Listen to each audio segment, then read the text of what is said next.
Hello all, welcome to BHS education. आज के video में हम बात करेंगे यूनिट 2 की, जो कि है population and conservation ecology. It is very important unit for you और आपके एग्ज़ाम में यहाँ से बहुत सारे क्वेश्चंस बन सकते हैं।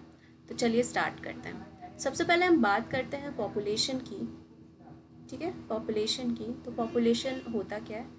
पॉपुलेशन की बात करें हम तो डेफिनेशन है, अब it is a group of individual of same species के individuals that live in a specific geographical area and can interbreed. ठीक है, फॉर एग्जांपल ये एक स्पेसिफिक एरिया है किसी शहर का या फिर कोई गांव है, विलेज है। इस विलेज में जितने भी लोग हैं, लोग मतलब कि जितने भी ह्यूमन बींग्स हैं, ठीक है, जितने भी ह्यूमन बींग्स रह रहे हैं, we can call them a population. ठीक है, हम उन्हें एक पॉपुलेशन कह सकते हैं। क्यों कह सकते हैं पॉपुलेशन? क्योंकि ये एक स्पेसिफिक एरिया में रहते हैं। ये एक स्पीशीज़ यानी कि एक प्रजाति के इंडिविजुअल हैं। ठीक है, एक प्रजाति के हैं ये, और ये आपस में इंटरब्रीड कर सकते हैं। इंटरब्रीड का मतलब होता है दे कैन मेट। ठीक है, दे कैन मेट। इंटरब्रीड का सिंपली मतलब है कि फॉर एग्जांपल ये कोई एक इंडिविजुअल है मेल और ये दूसरा इंडिविजुअल है फीमेल, और ये दोनों आपस में मेटिंग करते हैं and they can produce a offspring that could be either male or female generally. ठीक है, तो क्या होता है कि as a result of their mating एक ऑफस्प्रिंग, एक बच्चा, बेबी आप बोल सकते हो, बना। ठीक है, तो इस प्रोसेस को हम कहते हैं मेटिंग। यानी कि एक पॉपुलेशन का होने के लिए इम्पॉर्टेंट है कि उस पॉपुलेशन के दो अलग अलग जेंडर्स के इंडिविजुअल में आपस में मेटिंग होनी चाहिए। If they are able to mate, इसका मतलब कि वो एक स्पीशीज से बिलोंग करते हैं। ठीक है, एक स्पीशीज से बिलोंग करते हैं। तो हम कह सकते हैं कि पॉपुलेशन जो है वो एक समूह है ऐसे लोगों का, ऐसे बहुत सारे लोगों का जो कि सेम प्रजाति के हैं, सेम स्पीशीज़ के हैं और किसी एक स्पेसिफिक जोग्राफिकल एरिया में रह रहे हैं। ठीक है, और they can interbreed with in themselves. उस पर्टिकुलर एरिया में वो आपस में इंटरब्रीडिंग कर सकते हैं। ठीक है, आगे बात समझ में। सिमिलरली अगर यहाँ पे डॉग्स की जो पॉपुलेशन होएगी वो क्या होगी कि इस पर्टिकुलर एरिया में जितने भी डॉग रह रहे हैं, ठीक है, उनको हम कहेंगे कि पॉपुलेशन ऑफ डॉग। ठीक है, एक इंसान है कोई, तो वो एक इंडिविजुअल है, लेकिन कई सारे इंसान एक साथ हैं, इसका मतलब कि वो उनका एक समूह है, एक स्पेसिफिक प्लेस पे उनका एक ग्रुप है, समूह है, और वो आपस में इंटरब्रीड कर सकते हैं, सेम स्पीशीज से बिलोंग करते हैं, तो हम इन्हें पॉपुलेशन बोलते हैं सिंपली। आई होप ये क्लियर हो गया होगा आप लोगों को। In nature most species live in groups.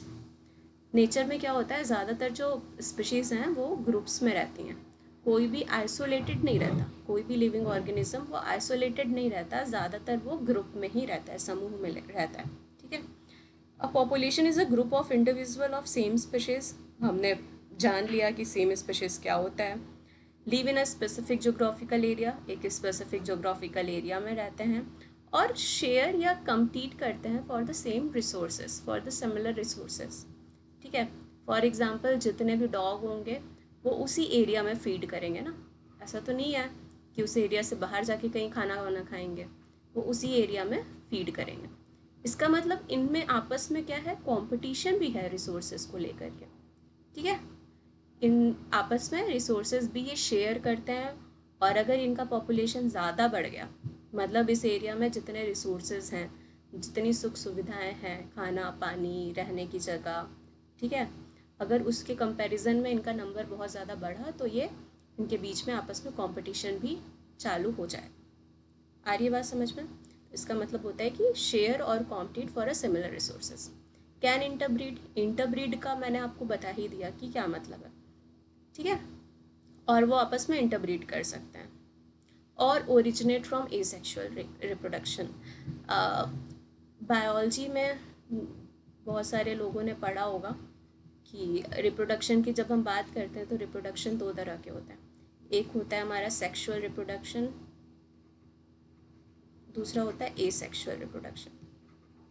ठीक है, सेक्सुअल रिप्रोडक्शन में क्रोमोसोम होते हैं, मेल फीमेल होते हैं, वो आपस में मेट करते हैं और फिर ऑफस्प्रिंग बनता है। जबकि एसेक्सुअल रिप्रोडक्शन में जो मोस्ट कॉमन एग्जांपल है वो है अमीबा का, कि एक अमीबा की सेल है, वो टाइम के साथ क्या होती है, रेप्लिकेट कर जाती है 2 सेल्स में। ठीक है, it is also kind of reproduction, जहाँ पे ये एक सेल डिवाइड हो गई 2 अलग अलग सेल में। ठीक है, तो ये अमीबा में आपको देखने को मिलेगा। तो ये एसेक्सुअल रिप्रोडक्शन। तो ऐसा नहीं है कि सिर्फ सेक्सुअल रिप्रोडक्शन वाले ही पॉपुलेशन बनाते हैं, जैसा कि हमने ऊपर बात किया। किसी भी तरह का रिप्रोडक्शन होएगा, चाहे वो सेक्सुअल हो या एसेक्सुअल हो, वो पॉपुलेशन का फॉर्मेशन करेंगे। ठीक है, that's why here is asexual reproduction. अब हम पॉपुलेशन के एग्जांपल्स देखें तो ये बोल सकते हैं कि rat in an abundant house, कोई एक बंद पड़ा मकान है, उसमें चूहों का, बहुत सारे चूहों का हो जाना, वो हम बोलते हैं पॉपुलेशन। आप बोल सकते हो कि उस फला घर में बहुत सारे चूहे आ गए हैं क्योंकि वो अबंडेंट है, बंद पड़ा हुआ है, तो चूहों का पॉपुलेशन बढ़ गया है वहाँ। ठीक है, teakwood trees in a forest, कीड़े जो लगते हैं, सॉरी ये एक वुड है, ये एक ट्री है, टीकवुड, फॉरेस्ट में, तो उनका number is the population of that particular tree in that forest. ठीक है, bacteria in a culture plate, आपने देखा होगा कि कोई कल्चर प्लेट है, उसमें बहुत सारी बैक्टीरियाज ग्रो की होती है, तो हम बोल सकते हैं कि ये बैक्टीरिया का पॉपुलेशन है। ठीक है, lotus plant in a pond, किसी एक तालाब में लोटस प्लांट्स होना, बहुत सारे लोटस के फ्लावर आपको देखने को मिलते हैं, तो आप उनको सिंपली एक पॉपुलेशन बोल सकते हो। बंगाल टाइगर्स इन सुंदरबन में बंगाल टाइगर्स का होना, अगर वो अकेले हैं तो आप सिर्फ टाइगर बोलोगे, लेकिन अगर वो बहुत सारे टाइगर्स हैं तो आप उनको बोलोगे population of tiger, because they are living in particular area, they can interpret and they belong to same species. ठीक है, अब पॉपुलेशन है मतलब कि कई सारे लोगों का समूह है, उसको हमने एक टर्म दे दिया पॉपुलेशन। अब उस पॉपुलेशन की अपनी कुछ प्रॉपर्टीज होती है, कुछ कैरेक्टरिस्टिक्स होती है। ठीक है, अपनी कुछ प्रॉपर्टीज होती है, कुछ कैरेक्टरिस्टिक होती है, तो उसको हम बोलते हैं एट्रीब्यूट्स। और चूंकि ये प्रॉपर्टीज किसकी है, पॉपुलेशन की है, तो population attributes. A population has a characteristics or attributes that individual organisms do not possess. अब हमें पता है कि अगर एक इंसान की बात करते तो बात अलग होती, अब हम एक पॉपुलेशन की बात कर रहे हैं, तो पॉपुलेशन की जो फीचर्स होंगे, जो प्रॉपर्टीज़ होंगी, वो एक इंडिविजुअल की कभी नहीं होगी। फॉर एग्जाम्पल देखते हैं क्या क्या प्रॉपर्टीज़ हैं। जो की एट्रीब्यूट्स हैं पॉपुलेशन का, सबसे पहला है बर्थ रेट। ठीक है, किसी इंडिविजुअल का क्या होगा, बर्थ होगा, वो जन्म लेगा, लेकिन किसी एक पॉपुलेशन का बर्थ रेट होता है। ठीक है, जन्म लेने की का क्या स्तर है, रेट है क्या, refers to the number of birth per individual in a given time, कि कितने लोग पैदा हो रहे हैं एक पर्टिकुलर टाइम में। ठीक है, इसका फॉर्मूला दिया जाता है नंबर ऑफ बर्थ और इनिशियल पॉपुलेशन। फॉर एग्जाम्पल, आपने 1 साल के लिए, आपका मान लीजिए कोई गांव है, कोई विलेज है, इस विलेज में आपको बर्थ रेट फाइंड आउट करना है कि कितने बच्चे पैदा हो रहे हैं, तो या तो आप 24 घंटे का ले सकते हो, 24 आवर्स में। ठीक है, आप ले सकते हो कि 24 घंटे में, पिछले 24 घंटे में जितने भी बच्चे पैदा हुए हैं, सपोज बच्चे पैदा हुए हैं 4, और इनिशियल पॉपुलेशन क्या थी, हम मान लेते हैं कि इनिशियल पॉपुलेशन 50 लोगों की थी। ठीक है, तो इसका बर्थ रेट इन 24 आवर्स क्या हो जाएगा, 2/25। आई बात समझ में। तो हमें टाइम मेंशन करना बहुत इम्पॉर्टेंट है हमारे लिए, ठीक है। ये बात हो गई 24 घंटे की। सिमिलरली आप एक साल में निकाल सकते हो बर्थ रेट, कि कोई भी एक स्पेसिफिक एरिया है, तो स्पेसिफिक मान लीजिए ये एरिया है, एक ये सिटी है, तो वहाँ पे हम काउंट करते हैं, सर्वे करते हैं, और हमें पता चलता है कि इस पर्टिकुलर शहर में 1000 बच्चे पैदा हुए हैं, ठीक है, 1000 बच्चे पैदा हुए, और इस शहर की जनसंख्या 1 लाख है।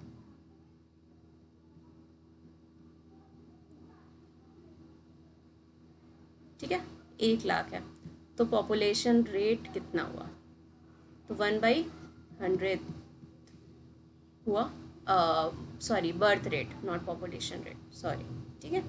तो एक साल में ये हुआ इनका रेट।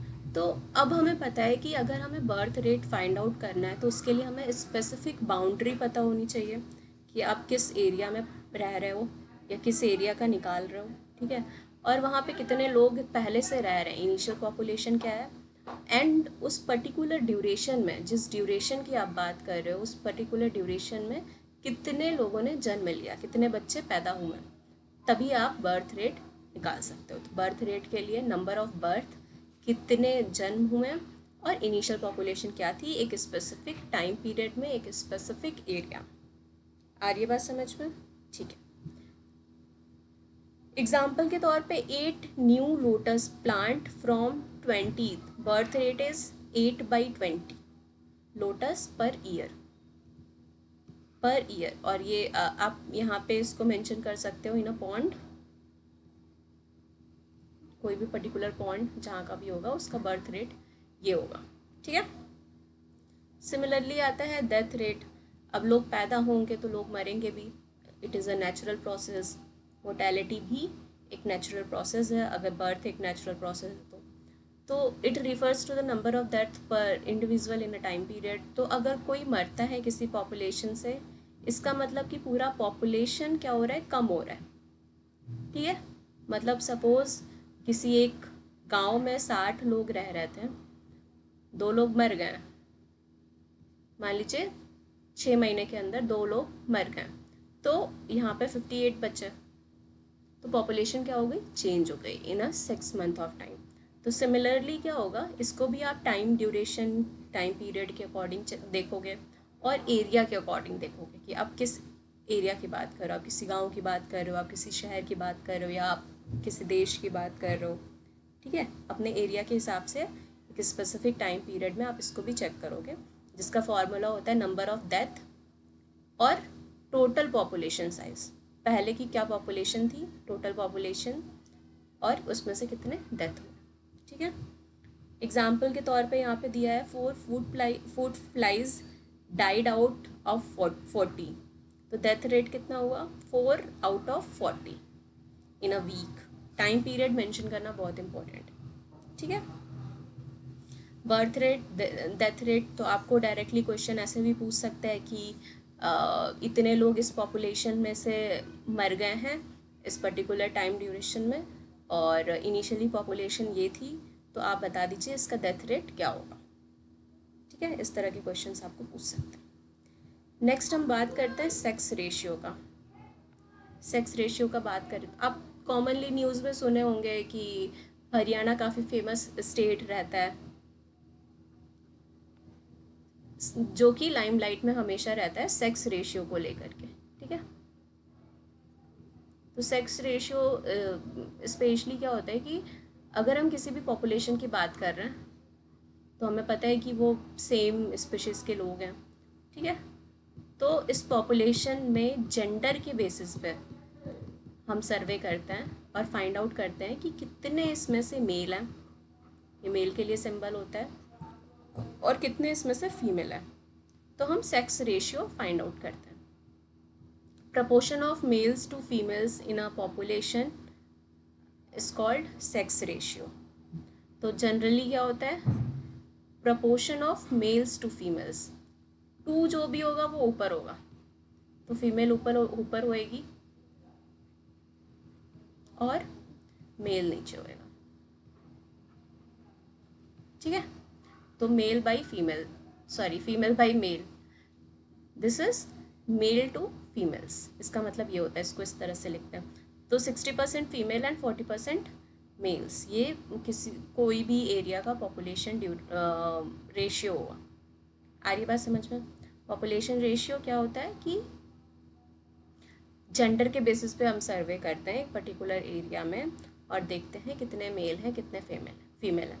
तो हमें बस ये ध्यान रखना होता है कि मेल्स टू फीमेल्स है तो मेल्स नीचे होंगे, फीमेल ऊपर होंगी, और फीमेल टू मेल्स है तो फीमेल नीचे होंगी और मेल्स ऊपर होंगे। ठीक है, तो रेशियो में ये ध्यान आपको रखना पड़ेगा प्रोपोर्शनैलिटी का कि कौन किसके प्रोपोर्शनल है। नेक्स्ट है age distribution, age pyramid. Age age के हिसाब से पिरामिड भी बनता है, वो मैं आगे बताती हूँ। पहले आप बताइए कि जैसे ये पॉपुलेशन हो गया, ठीक है, इस पॉपुलेशन में हमने ये देख लिया कि चलो इतने मेल हैं इतने फीमेल हैं, ये तो सेक्स रेशियो पता चल गया। अब हम जानना चाहते हैं पॉपुलेशन में कि कितने बुजुर्ग हैं, कितने बच्चे हैं, कितने यंग लोग हैं। ठीक है, तो एज के बेसिस पे आप जानना चाहते हो कि इस पॉपुलेशन का क्या स्ट्रक्चर है। तो basically it represent the percentage of individuals in different age group. अलग अलग एज ग्रुप के इंडिविजुअल्स को हमें बताता है। The shape of the pyramid tell us the population is growing, stable या डिक्लाइनिंग। ठीक है, ये डायग्राम्स आपको एनसीईआरटी में भी मिल जाएंगे। तो बेसिकली क्या होता है कि ऐसे करके पिरामिड्स बनते हैं। जब हमें पता चल गया, हमने सर्वे कर लिया कि इस पॉपुलेशन में कितने बच्चे हैं जो कि 12 साल से छोटे हैं, 12 साल के कम उम्र के हैं, कितने ऐसे बच्चे हैं जो 12 से 19 के बीच में हैं, कितने ऐसे बच्चे हैं बिलो 12, ठीक है, 12 to 19, 19 to 40 suppose, and 40 plus. ठीक है, अलग अलग कैटेगरीज आप अपने हिसाब से बना सकते हो और फिर इस बेसिस पे हम ये पिरामिड ड्रॉ करेंगे नंबर्स के हिसाब से, जितना भी इनका नंबर आएगा सर्वे के बाद। मेरी पिरामिड थोड़ी टेढ़ी बन गई है बट आई होप कि आपको समझ आ जाए। ठीक है, तो ये नंबर के बेसिस पे, तो सपोज़ ये बच्चों का ग्रुप है, इनका पॉपुलेशन 100 है। ठीक है, इस ग्रुप का जो पॉपुलेशन है वो 60 है, इस ग्रुप का जो पॉपुलेशन है वो 40 है, इस ग्रुप का जो पॉपुलेशन है वो हम मानते हैं कि 20 है। तो हमारा पिरामिड ऐसा बन गया, ऊपर को जाते हुए छोटा। तो हम इस पिरामिड को देख के ये बता सकते हैं कि जो ये 100 बच्चे हैं जिनका नंबर ज़्यादा है, ये कल को क्या होंगे, बड़े होंगे। ठीक है, बड़े होंगे, तो जब बड़े होंगे तो ये ग्रो करेगा ऊपर को पॉपुलेशन। आ रही बात समझ में? तो ग्रोइंग होगा। और अगर इनका नंबर सपोज 100 रहे तो इसका मतलब ये स्टेबल टाइप का पिरामिड बन रहा है। अगर नंबर सेम के अराउंड है, पिरामिड कैसा बनेगा आपका, फिर वो थोड़ा इतना ब्रॉड एंड वाला नहीं बनेगा, वो कुछ ऐसा सा बनेगा। ठीक है, मतलब शेप में आपको इस तरह से ज़्यादा चेंजेस नहीं दिखेंगे। तो ये स्टेबल टाइप का होगा। डिक्लाइनिंग मतलब बच्चे जो हैं वो उनका नंबर कम है, यंगस्टर्स का नंबर ज़्यादा है, और जो बुज़ुर्ग हैं उनका नंबर और भी ज़्यादा है। ऐसे पॉपुलेशन को हम डिक्लाइनिंग बोलेंगे कि टाइम के साथ ये जब बच्चे बड़े होंगे तो इस एरिया का पॉपुलेशन ओवर द टाइम कम हो जाएगा। आ रही बात समझ में? तो एज पिरामिड का कॉन्सेप्ट बेसिकली यही है कि कोई एक एरिया है, उस एरिया में जो भी लोग रह रहे हैं उनको एज वाइज आप डिस्ट्रीब्यूट कर लो, सर्वे कर लो कि कितने आप ये जो डिस्ट्रीब्यूशन आप अपने अकॉर्डिंग कर सकते हो।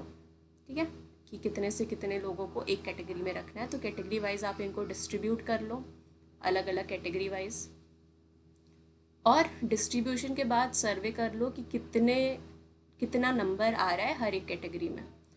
फिर उस नंबर को आप ग्राफिकल फॉर्म में इस तरह पिरामिड फॉर्म में ड्रॉ कर लो। फिर जब आप उसको ड्रॉ करोगे तो आपको समझ में आ जाएगा कि this population is growing, stable और डिक्लाइनिंग।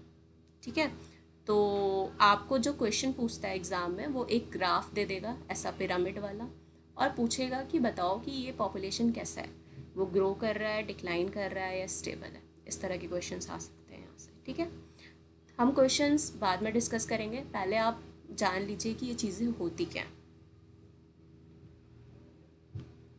नेक्स्ट है पॉपुलेशन साइज। पॉपुलेशन साइज या डेंसिटी। अब आप बात कर रहे हैं कि किसी एक एरिया में लोग रह रहे हैं, ठीक है, किसी एक एरिया में लोग रह रहे हैं, तो इस एरिया में कितने लोग रह रहे हैं। हो सकता है कि ऐसा ही सेम दूसरा एरिया हो जिसमें थोड़े कम लोग हों, हो सकता है इस एरिया में लोग ज़्यादा हों, तो इसको हम बोलते हैं कि पॉपुलेशन साइज़ या डेंसिटी।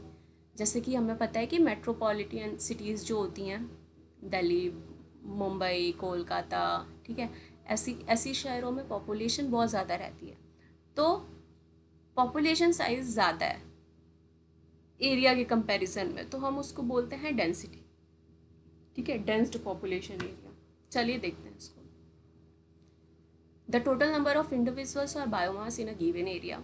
किसी एक एरिया में कितने लोग रह रहे हैं या कितना बायोमास है। बायोमास दूसरे रेफरेंस में आप लोगों के हिसाब से ही समझिए कि the total number of individuals in a given area,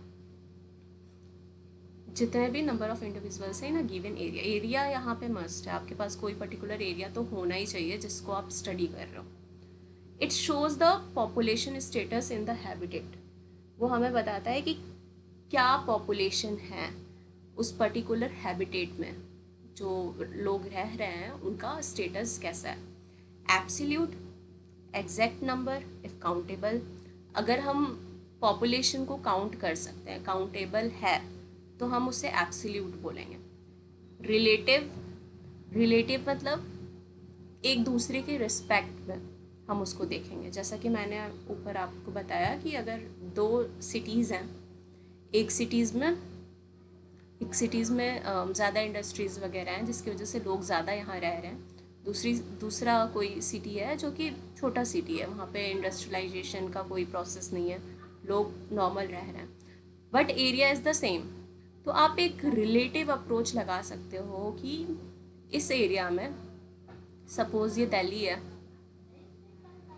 ठीक है, और ये कोई और एरिया मान लो, आप मान लो जामनगर, ठीक है, तो आपको ऑटोमेटिकली आप एक रिलेटिवली आइडिया लगा लोगे कि Delhi is more populated than Jamnagar. ठीक है, तो इस तरह से हम पता कर सकते हैं अगर काउंटेबल है तो। अगर काउंटेबल नहीं है तो इनडायरेक्ट मेजरमेंट रिलेटिव बेसिस पे हम कर लेते हैं। Ways to measure population density. Density मतलब घनत्व, आपको पता है, तो वो एरिया के ही अकॉर्डिंग होगा, मतलब एरिया तो मस्ट होगा। ऊपर आप नंबर ऑफ इंडिविजुअल्स ले सकते हो, ठीक है, नंबर ऑफ इंडिविजुअल्स, और नीचे क्या होगा, एरिया होगा। फिर हम इसको बोलेंगे पॉपुलेशन डेंसिटी। Population density. अब how to measure the population density. Direct count when numbers are manageable, जब नंबर्स हैं, जैसे लोगों को आप गिन के बता सकते हो, ठीक है, पर प्लांट्स को आप, सैपलिंग्स को गिन के नहीं बता सकते, तो उनका दूसरे तरीके से देखा जाता है। उनका कैसे देखा जाता है, इनडायरेक्ट मेथड्स के थ्रू। फॉर एग्जाम्पल पग मार्क्स और फिकल पैलेट्स। अब हम टाइगर को ढूंढ के पकड़ करके तो काउंट नहीं कर सकते, तो हम उनके फिकल पैलेट्स को काउंट करते हैं, और उसके बेसिस पे हम अंदाज़ा लगाते हैं कि इतने टाइगर तो होंगे इस पर्टिकुलर सेंचुरी में, ठीक है, वाइल्ड लाइफ सेंचुरी में। फिश का हम पॉपुलेशन कैसे पता कर सकते हैं कि जब हम उन्हें ट्रैप कर रहे हैं, जाल जब फेंक रहे हैं, तो उसमें कितनी फ़िश आ रही हैं। अगर उनका पॉपुलेशन अच्छा होगा तो ज़्यादा आएंगी, अगर पॉपुलेशन कम होगा तो प्रोबेबिलिटी भी कम हो जाएगी उनकी आपके जाल में फंसने की, ठीक है, तो उस बेसिस पे पता करते हैं। बायोमास और ग्रीन कवर, ये जैसे मान लीजिए आपका बरगद का पेड़ है, सिंगल पेड़ है, तो आप उसको गिन के पता कर लोगे कि हमारे गांव में टोटल इतने बरगद के पेड़ हैं। लेकिन अगर स्मॉल स्मॉल ट्रीज़ हैं, बड़े सारे सैपलिंग्स हैं इन अ नर्सरी, अगर सैपलिंग्स हैं तो आप उनको बायोमास कवर के हिसाब से बता सकते हो कि इतना पूरा ग्रीन कवरेज है तो अप्रॉक्सीमेटली इतने ट्रीज इस एरिया में होंगे। ठीक है। Example of population size. Population size की बात करें तो less than 10 Siberian cranes at Bharatpur. Size मतलब कि आप उसको बेसिकली कैसे डिनोट कर रहे हो। ठीक है, आपका जो डिनोशन है वो साइज को रिप्रेजेंट करेगा कि आप नंबर्स के फॉर्म में बता रहे हो, और वो नंबर्स की भी अलग अलग कैटेगरीज होंगी। आप सिर्फ रियल नंबर के फॉर्म में बता रहे हो या मिलियंस बिलियंस के फॉर्म में बता रहे हो। ठीक है, तो पॉपुलेशन साइज को रिप्रेजेंट करने का तरीका है कि या तो आप ऐसे कर लो less than 10 Siberian cranes are there in Bharatpur, या तो millions of chlamydomonas are present in a pond. ठीक है। अब population attributes like birth, death rate, sex ratio, age distribution, density क्या करता है, हेल्प करता है इकोलॉजिस्ट को to study species dynamic evolution and ecological interaction. अब ये चीज़ें क्या होती हैं हम नेक्स्ट वीडियो में देखेंगे। आज के मतलब इस वीडियो में इतना ही हम रखते हैं। ठीक है, सो दैट आप इतना डिटेल्स ग्रैम कर पाओ। तो बेसिकली आज के लेक्चर में हमने क्या क्या देखा, हमने जाना कि पॉपुलेशन क्या होता है, फिर उसके बाद हमने ये देखा कि पॉपुलेशन की कुछ क्वालिटीज़ होती हैं जो एक इंडिविजुअल की नहीं होती हैं।